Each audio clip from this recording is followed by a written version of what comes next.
Investors on the BSC blockchain often get scammed. Most of the people I talk to have been scammed at least once. So in this video I want to give you a heads up to prevent you from making the same mistakes as we did. This is how I got scammed. So on the morning I looked through my Telegram channel and there was this big project named Star Atlas. And Star Atlas had an IDO coming up where they were collecting some money, and a lot of people were very interested in this project.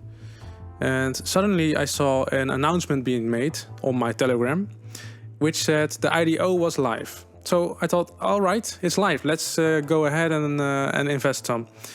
So then I clicked on the link in the Telegram channel of Star Atlas and it brought me to a website, just a landing page which had the option to invest some money there.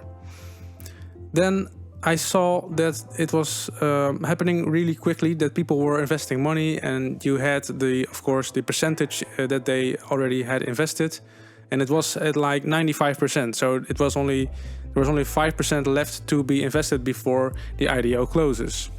And that number was increasing very quickly. So it triggered some sort of FOMO reaction that you had to be very quick, otherwise you get left out.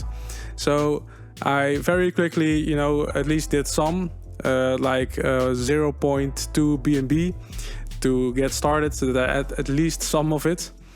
And I sent it to the address, so you just had a button, like send or invest. And then you had to sign a transaction and how much you want to send. And luckily I sent only 0.2 BNB. And after I was done, I checked back in the Telegram and I saw very weird stuff happening there. There were a lot of people complaining and saying that it was a scam. And when I had a more critical look at it, I saw that it was a different Telegram channel, not the same as Star Atlas, but it looked really damn the same. But it wasn't the case. So it was just a scam. Okay, so, well, as I said, luckily it was only like 80 or 100 bucks for me. So, glad that it wasn't more than that. But it shows you that how well equipped the scammers are. They can actually make interactions with the blockchain. They can make similar websites and Telegram channels. They are just very, very next level. So the key takeaways that I want to give you is that first, if you are on Telegram, make sure that you disable the option that you can get automatically invited to a group. This will save you a lot of hassle. Second is that for every time that you are joining an IDO or sending money to whatever contract, make sure that you verify at least 3 times. Go to the official Telegram channel. Try to find the official one where the mods are active, with a lot of history, with the group members shown clearly, and then visit the site and check if the contract address is similar. That's the most important thing. The contract address has to be similar to, or at least coherent to all the different channels that you look at. Okay, so let's say that just like me, you were caught in such a scam and you sent money to a scammer. Well, the next thing that you really have to do is delete your address and never use it again. Because the moment that you sign a transaction or that you send some funds over to a scammer, you never know what else was in their contract. They could also have your private keys or many other different information that you don't want them to have. So just see that address as wasted, get yourself a new address and transfer all your tokens. And then the last thing you should do, of course, is inform others. So go to the official Telegram, go to your friends and tell them what happened there, and make sure that they don't fall into the same trap as you did. Then I want to talk about one more thing that is kind of common in the BSC market, and it's the famous rug pull. So the rug pull is where a developer or a publishing company decides to run away with all the money, leaving all the investors waiting and making their investment basically worthless.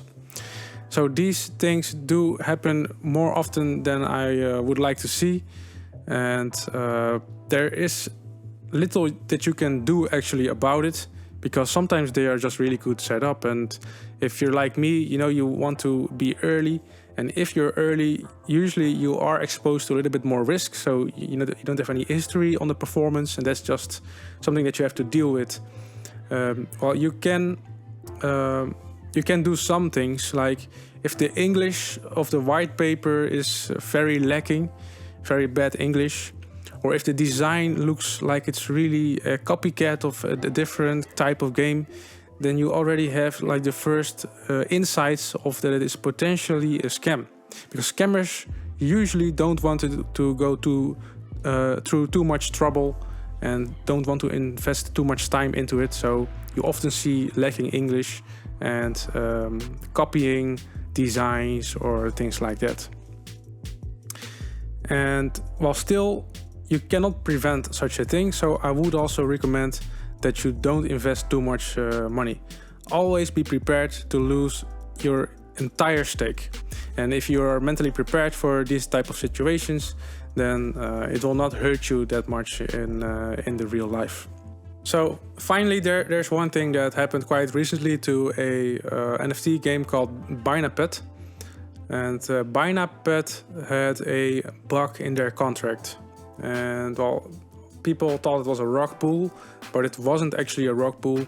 They just missed some important details in the contract, and a hacker actually got to exploit that, and he could create some NFTs for basically free. And well, if there's such an exploit or such a bug in the contract, people generally see that as a real danger, and they start selling. And that's exactly what happened. So Binapet, which was actually a very interesting game, it lost, or the price of the token decreased by like 99%. And well, yeah, that's a pain for, of course, many investors, and actually something that is very difficult to avoid. So again, just don't invest too much of your money or be prepared to lose your entire stake. Okay, so that's it for this video. So I hope you've got some nice tips out of this video to prevent making these mistakes yourself. And before you go, don't forget to subscribe to this channel for more handy tips like this one.